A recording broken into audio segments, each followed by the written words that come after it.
Lo que tienen los personajes son exacerbadas partes que todos tenemos y que el teatro te da el permiso de jugar. El ego lo tenemos todos, todos. Pasa que en la actuación todo el tiempo te están diciendo está bien que tengas ego, porque si no, no vas a sobrevivir.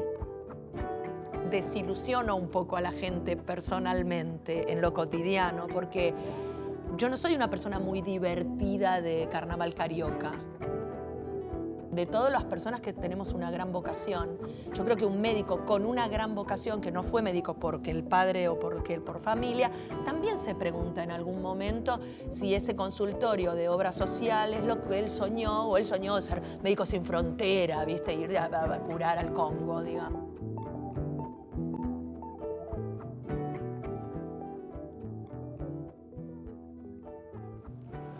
Hola, bienvenidos. Gracias por estar ahí y por estar aquí. Como ustedes saben, en esta segunda temporada de la clase estamos trabajando sobre el origen de las vocaciones y cómo se convierten en pasiones.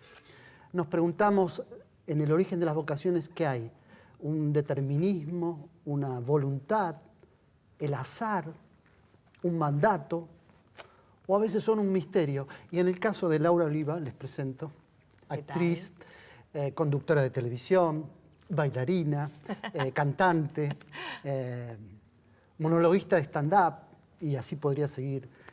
Pero en el origen de sus vocaciones, que son tan diversas, vinculadas pero diversas, hay en lo que yo creo un misterio.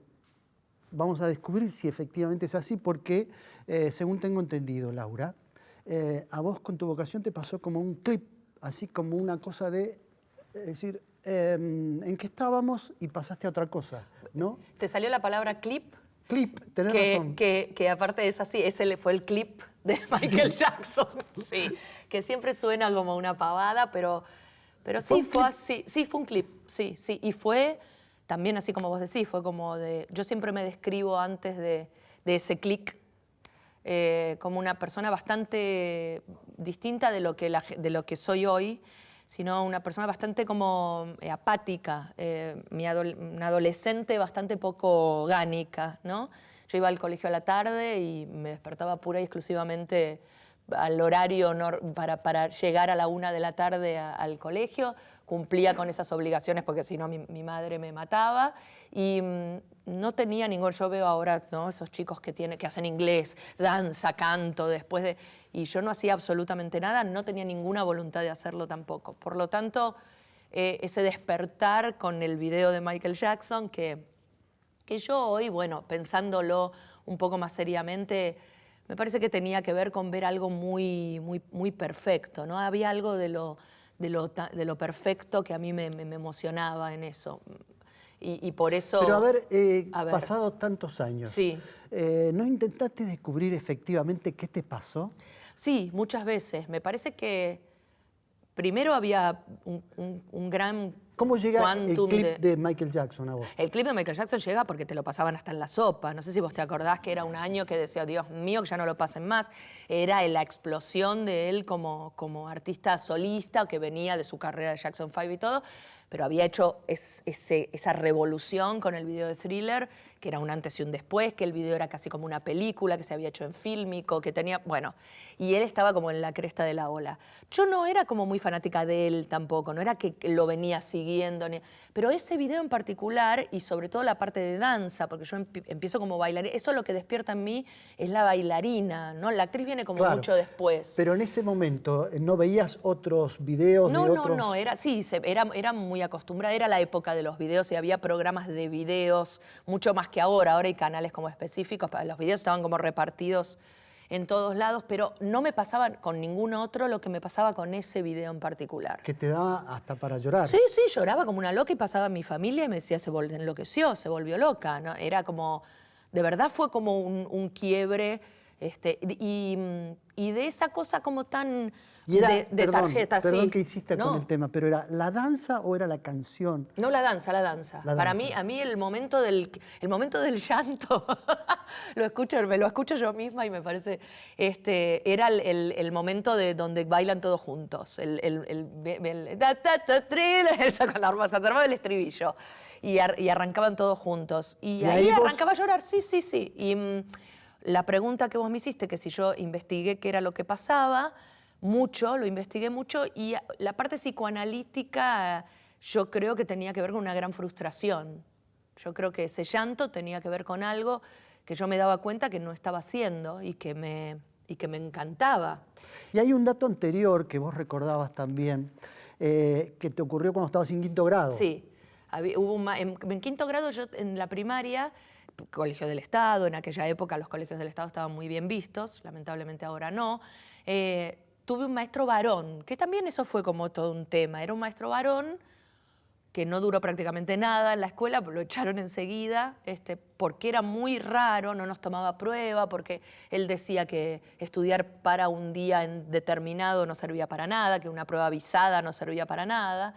Y entonces nos evaluaba de otras maneras, y entre todo eso hacía como unos juegos teatrales. Y la cuestión es que un día este maestro la convoca a mi mamá a una reunión y le dice que él me ve a mí como un cierto talento para la actuación y que por qué no me mandaba a estudiar.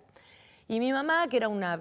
¿Y en qué crees que descubrió ese talento? ¿En tu forma de expresarte? Yo creo que había una combinación entre el histrionismo que siempre tuve, que ni yo me daba cuenta, y que también tiene que ver mucho con mi mamá. Mi mamá era una valenciana muy para afuera y muy, muy histriónica. Y mi capacidad de juego también. Creo que en esa época yo tenía como... Después me lo cuentan amigos de la primaria con los cuales me reencontré, que me hablan de la capacidad de juego. Creo que eso que él proponía yo entraba muy fácilmente, más fácilmente que los otros alumnos. Igual estoy inventando, ¿eh? Nunca lo hablé con él, nunca supe qué vio. Pero tu mamá no quiso que fueras a esa clase. Mi mamá creyó que averiguó y se dio cuenta que él era el profesor de teatro, que él tenía una escuelita, esta escuelita donde me había recomendado, y pensó que venía como de curro la cosa. Tampoco averiguó en otras escuelas, no es que se quedó con eso y dijo, bueno, no la mando a pero sí a ver qué vio este hombre. Eran otras épocas, nuestros padres eran quizá un poco más...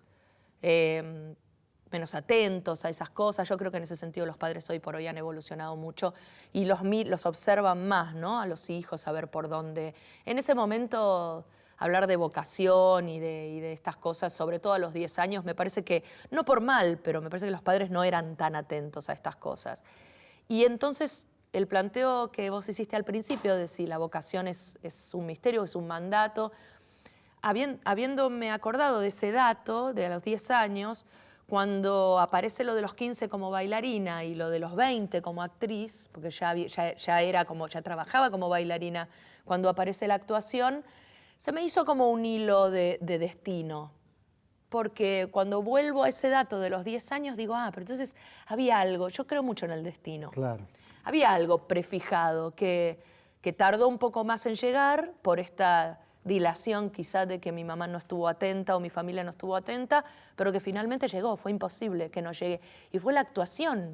Pero la conclusión de esto sería, es un misterio, pero como que hay algo por abajo que actúa a pesar nuestro. Y el destino también es un misterio, ¿viste? Mira, te cuento una cosa muy entre paréntesis, como soy yo que se me abren las ventanas de Windows. Yo estuve ahora en vacaciones, me fui a París, ¿no? Y estuve entre el 20 y el 25 en París. Cuando vuelvo, el 2 de enero, sucede lo que de Charlie Hebdo. Primero se me paralizó la sangre, porque al haber estado hacía tan poco tiempo en el mismo lugar, hubo como algo de, qué fuerte. Miro las imágenes y digo, yo esa calle la reconozco. Y después dije, por 5 días locos que estuviste en París, ya conoces París. Porque cuando vuelvo a mirar, digo, la conozco, googleo, y era la misma calle donde había estado el hotel. Exactamente la misma calle. Nosotros habíamos parado en Bastille y en la calle del hotel era el Boulevard Richard Lenoir.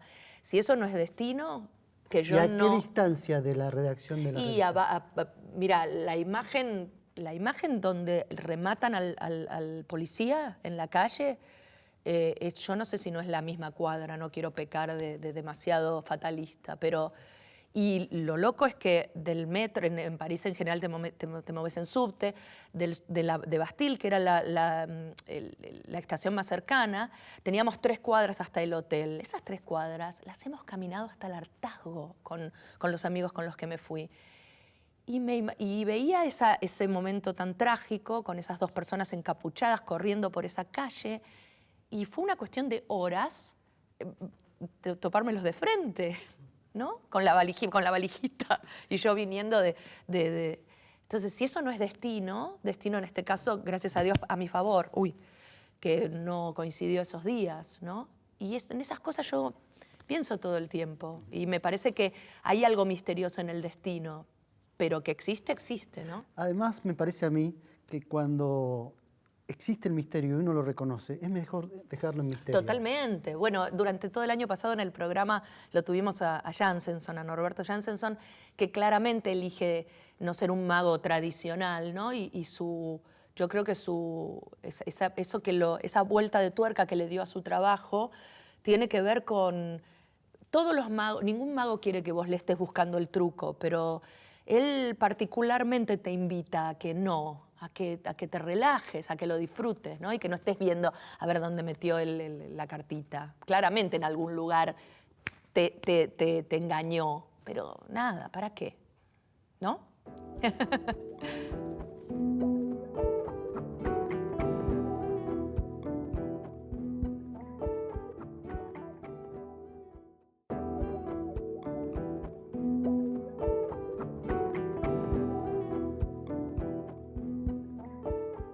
A propósito de algo que decías, Laura, con relación a que los padres antes no estaban tan ocupándose de lo que podían detectar en sus hijos, estamos hablando como de una era pre-internet, ¿no?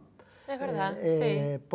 Y era una época también en la cual no había tanta diversidad tantas opciones para elegir desde, qué sé yo, carreras como técnicos en informática o diseño o demás, sino que estaban centradas en 4 o 5 profesiones, y cuando te apartabas de eso... Era mucho más trágico que ahora, es verdad, tenés razón. Y además cuando te apartabas de eso te decían, bueno, pero ¿de qué vas a vivir? Claro, por eso era mucho más. Antes era como, bueno, otra de las cosas que empecé a sufrir mucho a la edad en donde me desperté, que yo también lo siento como un despertar, que fueron los 15, en aquella época que no era el polimodal y toda esta cosa que nunca entenderé, estábamos en tercer año, era el tercer año. Y empezaba la pregunta, que era ¿qué ibas a estudiar? ¡Qué horror! ¡Qué espanto! Porque además no había tanto para elegir. No, y lo que había, yo no me veía en ese destino. Y particularmente para una mujer, ¿qué había? Digamos, salvo medicina o carreras así para ser médica o, no sé, o abogada. Sí, claro, sí, las tradicionales, digamos. Vos tuviste una hermana que fue farmacéutica. Farmacéutica. Y vos particularmente en algún momento estudiaste óptica. Sí, es una mentira, sucedió, pero nunca ni siquiera llegué a la carrera, entré al CBC para eso, digamos, y no pasé de la segunda materia del CBC, porque claramente fue ante el requerimiento de, bueno, pero ¿y de qué vas a vivir? Porque yo ya a esa altura ya estaba en la escuela de danzas, ya había entrado al circo, ya había trabajado en el circo. ¿Y cómo resolviste, antes del circo, cómo resolviste el conflicto económico? Es decir, de lo que vos querés hacer, pero de lo que te reclaman por decir, bueno, si no estudias esto, anda a trabajar. Lo que pasa es que todavía era muy chica, todavía estaba en el secundario, entonces todavía me mantenían. Estaba bien que me mantuvieran. Entonces, la escuela de danza yo la hago paralelamente con el secundario los últimos años. Cuando egreso del secundario, vino la gran pregunta, porque mi hermana estudiaba farmacia y mi papá la mantenía porque ella estudiaba farmacia. Lo que mi papá no quería, también era de esa época eso, ¿no? Era que trabajáramos y estudiáramos las dos cosas. Eran también, así como digo una cosa, digo la otra, eran en esa generación muy obsesivos porque estudies algo, y como no habían podido ellos, todo estaba abocado a pagarte la carrera, ¿no? Entonces, el trato con mi papá era, si nosotros estudiábamos, no teníamos que trabajar. Y mi hermana había arrancado por ese lado. ¿Y cómo entraban ahí los refranes de tu mamá? Los refranes de mi mamá estaban siempre, digamos. mi mamá era una valenciana, siempre lo digo. Por ejemplo, valenciana. pero no eran tipo refranes del que decían cuando te levantabas a las 11 de la mañana, al que madruga Dios lo ayuda. No. Eran muy particulares y muy... y era la manera de insertarlos también muy... Yo me acuerdo que, no sé si son tan graciosos al explicarlos y al ponerlos, pero mi mamá era muy irónica, yo creo que de eso también yo lo heredé de ella también. Y me hablaba también en valenciano cuando no quería que los demás escucharan. Yo lo entiendo el valenciano, pero no lo sé hablar. Pero traducido, yo me acuerdo que subíamos a algún colectivo y cuando ella veía un grupito de gente que no sé qué le pasaba con eso, que no le gustaban, qué sé yo, qué sé cuánto, me miraba y te decía que 3 pies para un banco. Y esa para mí era algo como normal, pero después cuando lo he dicho a otras personas y se me han quedado mirando, hay algo de decir, pará, es por el contexto en que venía, ¿no? Claro, porque además es una particularidad muy española. Muy española. De expresiones para definir rápidamente algo, Exacto. Una situación. Pero también era verdad que nosotras con mi hermana... Yo me lo guiso, yo me lo como. Exacto, y también estábamos como empapadas en ese código, porque ¿qué 3 pies para un banco? Para nosotros claramente era, qué yunta, ¿no? Qué grupito. Que yunta sería en el porteño, ¿no? Pero no necesitaba interpretación para nosotros. Claro. Y yo me acuerdo una vez también que no sé que habló mal de una amiga mía, qué sé yo, y yo le dije algo así como siempre hablando mal de fulana y me dijo, ay, por un gato que maté, matagatos me llamaron. Ese era genial también y nunca era como refrán. Siempre era como, bueno, por un gato que maté, siempre lo metía... No es que se le ocurría en el momento, sino que lo tenía incorporado. Totalmente. Y el que a mí más me gustaba y que me parece una genialidad es el que tropieza y no cae, adelanta camino. Que siempre me pareció como muy visual, ¿no? Que es verdad, si uno lo piensa, si vos tropezás pero no te caes, vas como a los tumbos pero vas más rápido, sí. ¿no? Digamos, si vos evitás caerte... Pero tiene además un sentido muy profundo que es el aprendizaje. Totalmente, totalmente, pero a mí ese me encanta. Y la influencia de tu mamá, ¿no? Valenciana, los refranes, ese tipo de refranes, hacen de algún modo un monólogo, digamos, tienen que ver con tu forma de escribir tus monólogos, de hacer tu stand-up. Sí, sí. Yo los monólogos del programa de Aceite de Oliva no los escribo yo, los escribe Cristian Alonso, que igualmente es como mi voz, nos entendemos mucho de la manera. Pero he escrito muchos monólogos y de hecho escribí un libro que se llama Oliva Extra Virgen, y ahí sí fue todo mío, escrito por mí. Y claramente hay una manera, todo el mundo, toda la gente que lo leyó, de conocidos, me dicen que es como escucharme hablar, ¿no? Y escribo como hablo también, y hablo con mucho refrán y mucho firulete. Cuando digo lo del Windows es eso, ¿no? Es como una manera un poco lineal de hablar. No, es de algún modo un refrán de esta época. Exactamente. Abrir ventanas, traslado. Se me abren ventanas es un refrán de esta época, ¿no? Totalmente. Y bueno, y pasando entonces a la etapa post-internet, digamos, cuando ves hoy a madres que al contrario de aquella época, o a padres que al contrario de aquella época, persiguen a sus hijos para que sean lo que ellos no pudieron ser, o para que ellos creen ver en sus hijos grandes jugadores de fútbol o grandes actrices, o digamos, ¿no nos hemos ido al otro extremo también? Sí. Yo creo igualmente que no tiene que ver con el post-internet. En aquella época donde había familias que no se hablaba de la vocación de los hijos, también estaban las madres, pero en aquella época también muchísimo, ¿no? Las Marias Calas y todas estas mujeres empujadas a hacer también para salvar la familia económicamente y todo esto. Yo creo que no tiene que ver con algo de esta época, siempre existió. Pero volviendo al tema del destino, vos podés empujar el río todo lo que quieras, pero tiene un curso, ¿no? Y otro también, refrán. También, ese es mío, pero... Y por más que las hayan llevado, yo he tenido amigas bailarinas y todo, que en cuanto han podido han soltado todo eso, ¿no? Por más que las hayan llevado de la nariz. Y volviendo al misterio también, cuando tu primer trabajo después de la escuela de danza es un circo. Un circo. Me imagino yo cuando estabas casi surrealista, es casi como 100 años de soledad, ¿no? Una chica que termina el secundario, descubre la danza, pero su primer trabajo es un circo, Sí.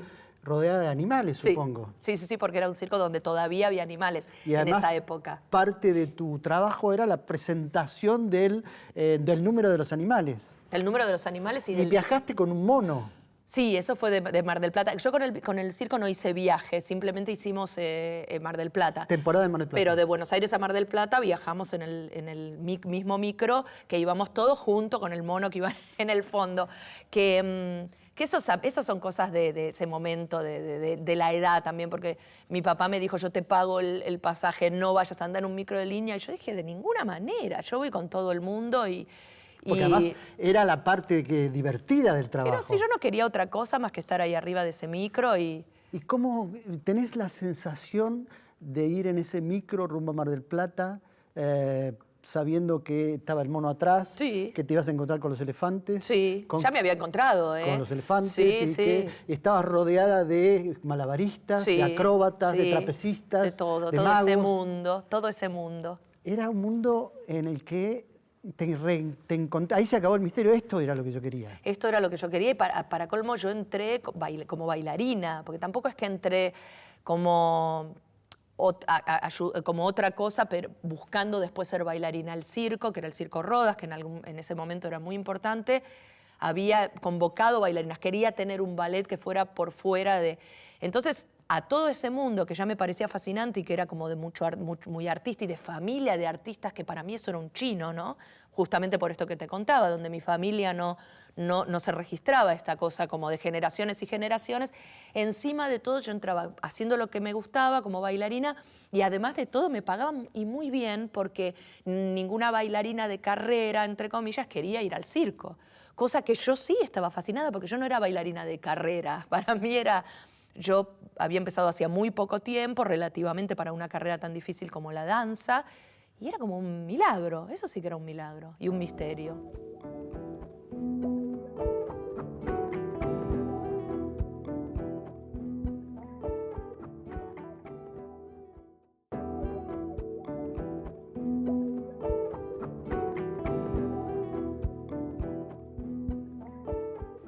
Adelante, por favor. Si bien vos decías hace un momento que Michael Jackson marcó un antes y un después en tu Sí. vida, sería tu gran referente, digamos, en la danza, pero en la actuación, en el mundo del teatro, ¿te identificás con alguien en especial? En el mundo del teatro no me pasa tanto en la actuación de alguien en particular como de el tipo de obra, ¿no? El material. Después, por supuesto, que siempre están como los actores y las actrices que uno elige ver, que más lo conmueven y que le parece que uno quisiera ir por ese lado. Pero más que los nombres son el tipo de material. ¿Quién es el señor Schmidt? Que es la obra que estoy haciendo ahora en la plaza con el Puma Goiti.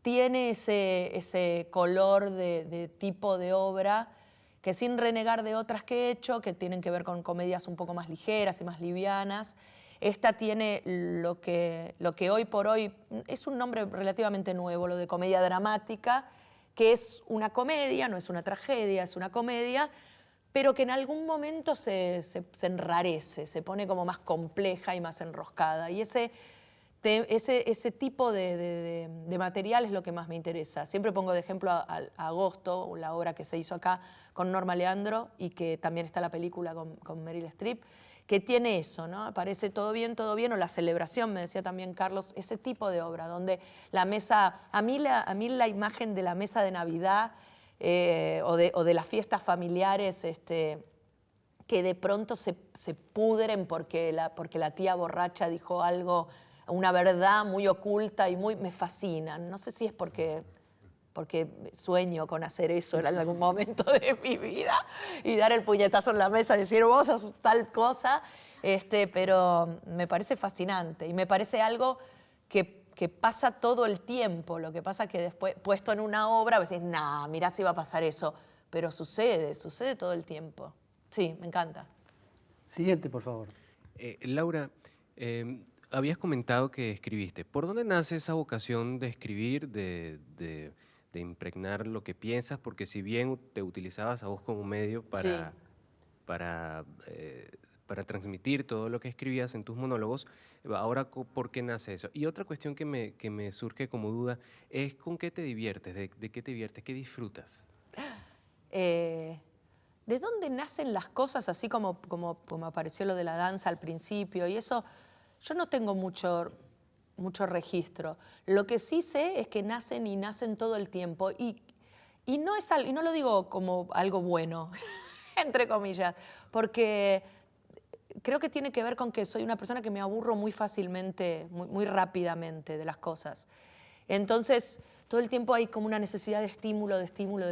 Y lo que sí es verdad es que cuando lo busco al estímulo aparece. Entonces, apareció en algún momento la necesidad de escribir por una cuestión de sacarme de encima ciertos enrosques y pensamientos. Después en otro momento me agarró de estudiar música también porque me parecía que a mi profesión era algo que lo necesitaba. La sensación es como de siempre me falta como nutrición, como alimento, por llamarlo de alguna manera. Lo que sí debo reconocer que me pasa es que arranco como algo por curiosidad, decir, bueno, a ver de qué se trata esto, y se me termina haciendo como una especie de profesión. Eso es verdad, porque empecé escribiendo por molestar para mí y ese material se publicó y me volvieron a pedir otra cosa y entonces después empecé a sentir que lo podía hacer y que nadie lo iba a hacer mejor que yo, entonces para mí misma, entonces y de pronto me veo como con la obligación de escribir tal cosa para mí misma y digo, pero ¿cómo se transformó en una obligación? Esto que de repente fue una necesidad por molestar, ¿no? Y me preguntaste, la segunda pregunta era...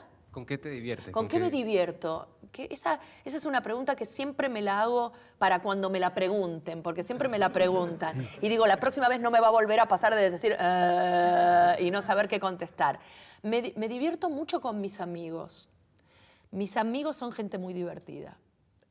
Cristian Alonso, el guionista del programa, es gente muy divertida, es una persona muy divertida. El director de este programa es una persona muy divertida.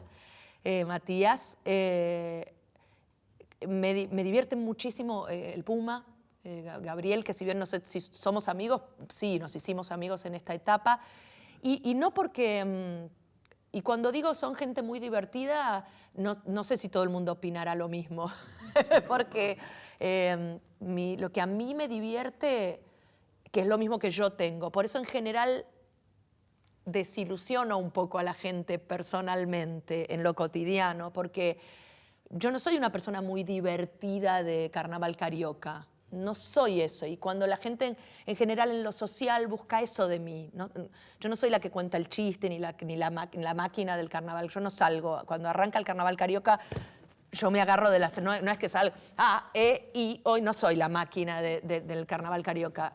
Y mis amigos son lo mismo. Entonces, lo que a mí me divierte es esa cosa como crítica y un poco hasta como despiadada y una mirada muy crítica sobre... que es la misma que yo tengo. Entonces, cuando se busca de mí el humor como hilarante y la cosa como de remate fácil y no sucede, hay como una cosa de, ay, no es tan simpática como parecía. Y mis amigos no son tan simpáticos como parecen, salvo el director. El director sí es simpático. Siguiente, por favor. ¿Qué tipo de danza estudiaste primero y cuál te gusta más? En la escuela de danzas se estudia danza clásica, digamos, uno se recibe primero del profesorado y después de bailarina de danza clásica, que es muy loco, eso es lo mismo que cuando en el conservatorio te recibís de actriz, que también es como raro, ¿no? Tener como el título de actriz también es raro. Me hubiera encantado ser bailarina clásica, pero no me dio el cuero, digamos. Porque para bailar clásico es la vida entera dedicada a eso y empezar de mucho más chica. Pero la danza sí es una disciplina a la cual siento que no pude arribar a lo que yo hubiera querido. Entonces que creo que no la dejé por la mitad, pero sí la redireccioné por imposibilidad y no por haber cumplido mi objetivo y entonces pasar a otra cosa. Que no me pasa con la actuación. Con la actuación sí siento que llegué a donde yo quería llegar y una vez que llegas a ese primer escalón, que es sentirme actriz, saber que soy actriz, nombrarme como actriz, ponerlo en el pasaporte, cuando llenas las cosas y profesión, ese es un momento hermoso, cuando es actriz, ¿no? Y después viene la otra etapa, bueno, ¿qué clase de actriz quiero ser? Pero sí soy actriz. Siguiente, por favor. Laura, ¿alguna vez tuviste miedo de cómo iba a ser tu futuro y de pensar si la profesión era lo que realmente te gustaba y si iba a perdurar en tu vida? ¿Estás con esas preguntas? ¿Estás con esas dudas? Sí. Si lo que querés. Porque esas son bien preguntas. Puede ser. ¿Podré lo que estás proyectando?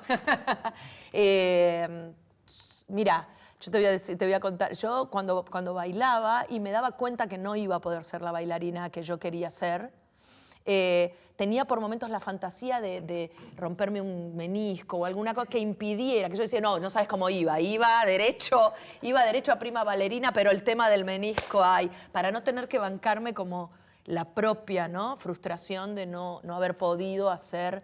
Así que el miedo es inherente, amigate, querelo, porque está ahí siempre. Si uno va a poder trabajar de esto o vivir de esto, ni hablar, es la gran duda de siempre.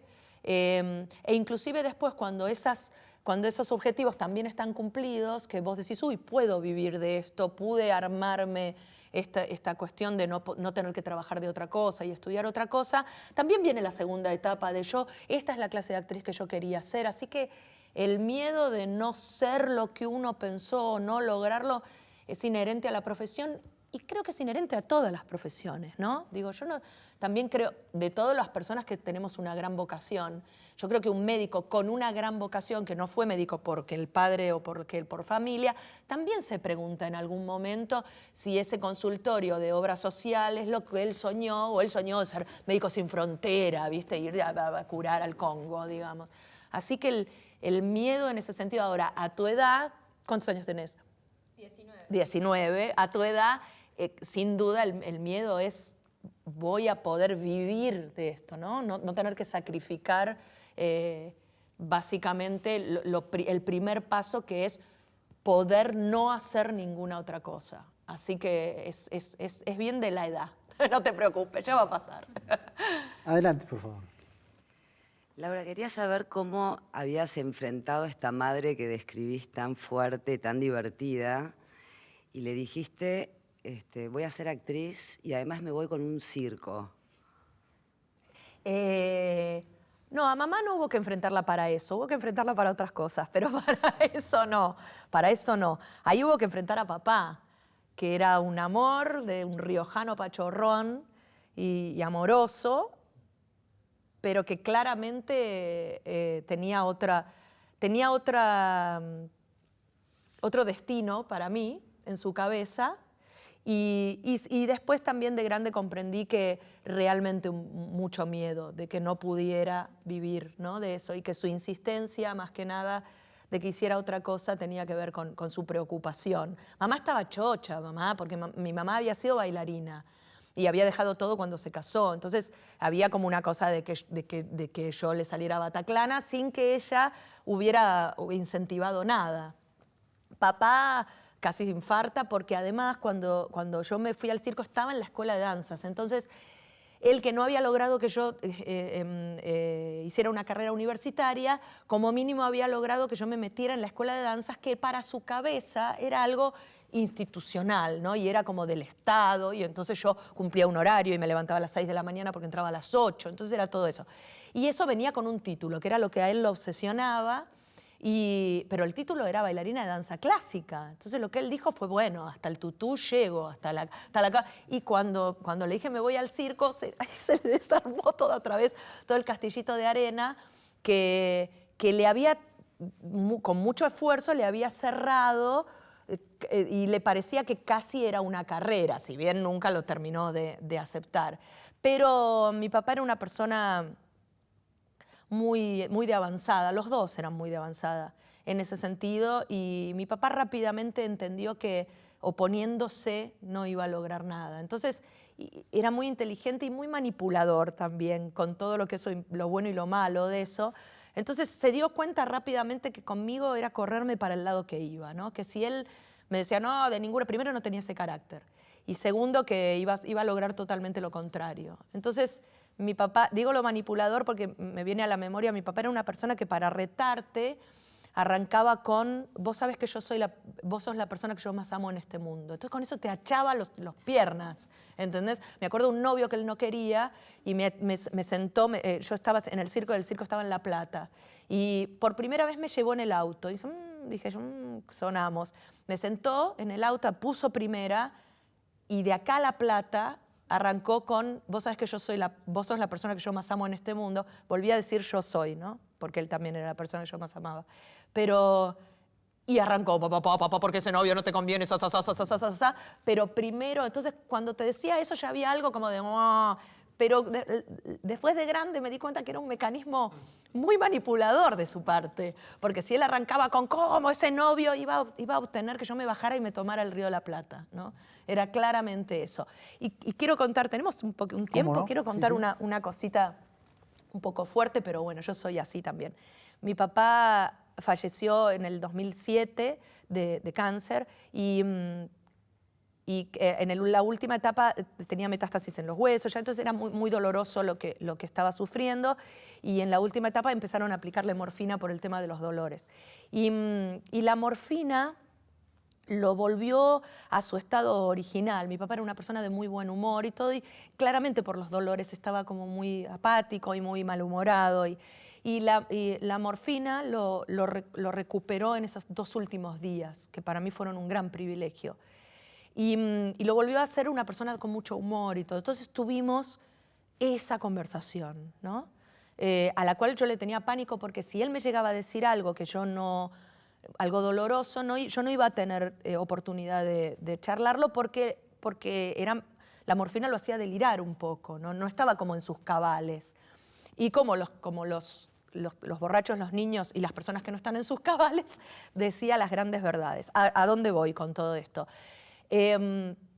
Empezamos a hablar y yo en un momento le dije que si él sabía que yo era una persona muy realizada a nivel profesional, que yo era una persona muy feliz y que yo le agradecía mucho todo el apoyo que él me había dado durante todos los años en mi profesión, sabiendo que él había querido otra cosa de mí y que hubiera querido. Y él me escuchaba. Y yo me deshice en todos 10.000 halagos de cuánto yo le agradecía y cuánto le había abierto su cabeza a mi vocación y cuánto me había apoyado y lo feliz que yo era y lo feliz que iba a ser con todo eso y bla, bla, bla, me deshice en 10.000 halagos y flores, y él mudo. Y en un momento, cuando hice la primer pausa, me miró y me dijo, pero dentista, ¿qué te costaba ser dentista? Me dijo. O sea que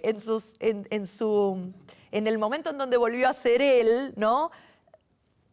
Volvió a decir, yo te entiendo, te banqué, te apoyé, te acoso, pero a mí me hubiera encantado que... Y yo largué una carcajada y lo valoré mucho más, porque no es que él creyó que estaba bueno que yo fuera artista, porque él hubiera... Aparte fue muy gracioso porque ¿por qué dentista? Nunca, no, pero sino que él comprendió que eso era lo que a mí me iba a hacer feliz. Sí, aún sin compartirlo.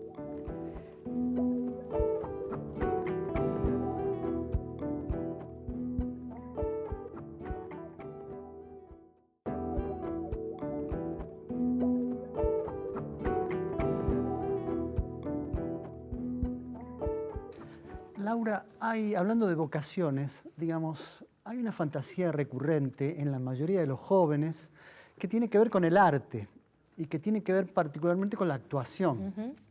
Y a veces se intimidan por el hecho de que pareciera ser que los actores que pueden vivir de su profesión no son tantos, que cuesta mucho, que debe haber miles y que demás. Pero de todos modos me parece que en tu caso es una buena lección de cómo alguien convencido llega a poder vivir de lo que hace. ¿Cómo podrías describir vos esa fantasía que vos la viviste y después la realizaste? ¿Cómo describirías el oficio del actor? ¿Por qué es tan apasionante ser otro, querer ser otro? ¿De dónde viene esa necesidad? Yo creo que lo fascinante de actuar es el permiso. Darse el permiso de ser, quizá a veces no otro. Uno no termina nunca siendo del todo otro, porque eso sería casi psicótico, ¿no? De transformarse en otro. Lo que tienen los personajes son exacerbadas partes que todos tenemos y que el teatro te da el permiso de jugar. Ejemplo, un asesino serial, una persona al borde de casi la locura, como el personaje de Taxi Driver de Niro.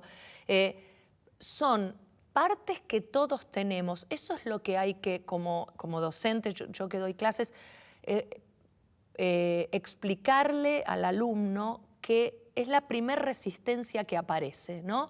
Cuando uno los empieza a empujar o a llevar a que reconozcan esas partes y se amiguen con esas partes que todos tenemos, pero que nadie quiere sacar o blanquear o sacar a jugar, como se dice en actuación, y que además socialmente es todo el trabajo inverso. La sociedad, y está muy bien, ¿no? Y la educación hacen que desde que sos chico el trabajo es moderar esas partes, tratar de tenerlas como a rienda corta, ¿no? No mostrarlas demasiado, ¿no? Y entonces cuando uno empieza a estudiar teatro, alguien con una impunidad increíble te dice, no, no, no, esa parte tuya que envidia, esa parte tuya egoísta, esa parte tuya egocéntrica, tiene que salir, la tenés que querer, la tenés que tener en cuenta, porque si un día te llega un papel como la película Monster de Charlize Theron, que es la primer mujer asesina serial, que realmente es una persona que descubre con su primer asesinato que es algo que la excita, ¿no? ¿De dónde saco yo entonces ese personaje? ¿Cómo lo construyo? Conectando con una parte mía que todos tenemos, que quizá no se excita con el asesinato, pero sí se excita con algo no políticamente incorrecto, ¿no? El actor lo que hace es buscar ese germen y incentivarlo y llevarlo para construir ese personaje. Lo fascinante de la actuación, a mi criterio, es dejar salir esas partes. Por eso se habla tanto del teatro como algo catárquico y como algo curativo, y por eso muchas veces los psicólogos te mandan a la gente a estudiar teatro y esto, y uno dice, ay, ¿por qué me tengo que bancar que viene a hacer terapia acá? ¿Por qué? Porque esa parte que por algún motivo, por no tener lugar, se está enfermando a todo el resto, encuentra un lugar para salir. Y sin ir tan lejos como una asesina serial, el envidioso que todos tenemos dentro, el que quiere lo que tiene el otro, es inherente al ser humano. Entonces, el teatro permite en una obra como El Mercader de Venecia, clásico de Shakespeare, que esa parte de uno que dice yo por envidia o por competencia, quiero eso que tiene el otro. Entonces le hago una trampa al otro. Yago, ¿no? El personaje de Otelo, el envidioso a ultranza, ¿no? La persona que es capaz de engañar de tal manera y de terminar haciendo que gente se mate entre ella por no haber obtenido lo que creía que merecía, ¿no? Ese puesto que se le da a otra persona y que él creía que merecía, y tal es ese convencimiento que lo resiente, el resentido, ¿no? Todos personajes tan políticamente incorrectos. ¿Y el ego del actor es necesario o aparece antes? ¿Es necesario para aprender a actuar o aparece después? ¿Cómo se controla ese ego? El ego del actor es, te diría que imprescindible, imprescindible. Y también vuelvo al mismo tema, el ego lo tenemos todos, todos. Pasa que en la actuación todo el tiempo te están diciendo, está bien que tengas ego, porque si no, no vas a sobrevivir, porque es muy competitivo, porque esto, porque el otro. Entonces uno dice, Y es verdad que está bien. El punto es dónde lo coloco. Si yo el ego lo coloco en las relaciones humanas, seguramente te va a molestar. Pero si el ego yo lo coloco en un lugar, en lo profesional, o en un lugar casi te diría como de confianza en mí mismo, ¿no? El ego no es más que yo. Y yo no siempre es yo, es solo yo, ¿no? Yo como persona individual que me relaciono con otro ser individual. Entonces es muy importante eso, porque a veces uno ve al otro como parte de uno y no como un ser individual. Y cuando uno reconoce su propio ego, también reconoce el ego en el otro, y que vos podés pensar de otra manera, sentir de otra manera, y eso no te hace mi enemigo, porque sos un yo en vos mismo. Nada. No, por último, digo, para cerrar con esta continuidad del misterio, Sí. hay algo que vos reconocés de vos misma, que es tu, lo llamaste en algún momento, tu forma cabrona de ser, Sí. tu forma dura, tu forma seca, tu forma de decir y que te digan y aceptar las consecuencias. Y hay una parte que es la que el público ve también, donde sos muy divertida, muy estimulante, muy graciosa. ¿Cuál es el misterio del payaso?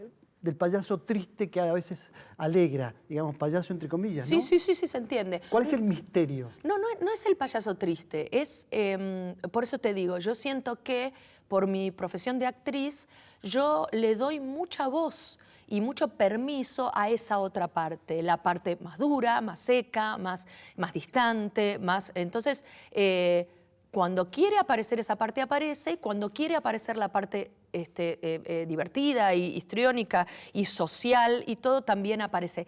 Que no es fingida, es tan verdadera y tan auténtica como la otra, pero como la otra no es tan querible, entonces desde la afuera se tiende a no querer verla o a no querer conectar con esa parte. Y lo que yo descubrí es que el peor error que puedo cometer en mi vida y que lo he cometido es yo no conectar con esa parte. Porque cuando yo no le doy voz y lugar a esa parte se enoja mucho. Bueno, le agradecemos por el misterio y por lo que hemos aprendido también, a Laura Oliva. Gracias. No, muchas gracias a ustedes.